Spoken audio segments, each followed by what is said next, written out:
Ju njohim me edicionin informativ të lajmeve. Kjo është Radio 7.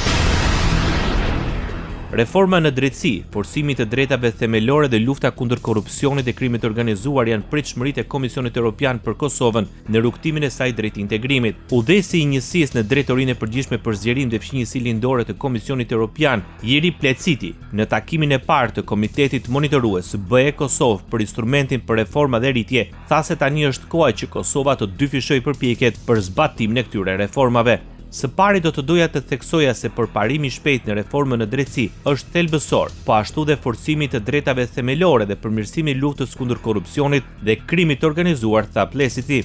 Sipas tij, Kosova duhet të përfitojë deri në 880 milion euro nga instrumenti për reforma dhe rritje, por kjo varet nga përmbushja e reformave të dakorduara.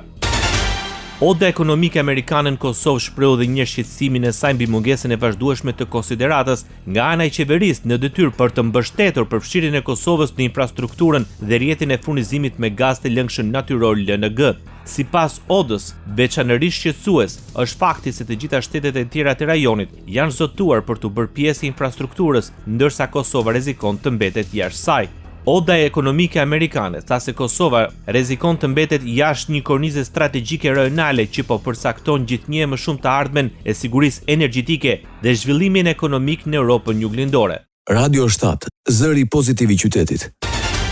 Komisioneri Evropiane për zgjerimin para Parlamentit Evropian vlerësoi ecurinë e Shqipërisë në rrugën drejt integrimit. Një hap të rëndësishëm përpara përmbushjes së standardeve të përkohshme për sundimin e ligjit i barit, çka i hap rrugën vendit për të nisur procesin e mbylljes së kapitujve të negociatave, paralajmëroi Marta Kos. Ajo nënvizoi megjithatë se mbetet ende shumë për të bërë në kuadër të reformave të kërkuara nga Bashkimi Evropian. Sipas saj, aktualisht ekziston një dritare mundësie për përshpejtimin e procesit të zgjerimit, ndërsa Komisioni Evropian është i gatshëm të ecë përpara me vendet e rajonit për sa kohë ato vijojnë reforma dhe parafrohen me politikat e Bashkimit Evropian. Kryeministri Edi Rama nga konferenca vjetore e Komisionit të Bllokut Lindor në Berlin vlerësoi se përhapja masive e informacionit të rrem po rrezikon funksionimin e demokracive dhe besimin e qytetarëve tek institucionet. Freedom of speech is a cornerstone of democracy.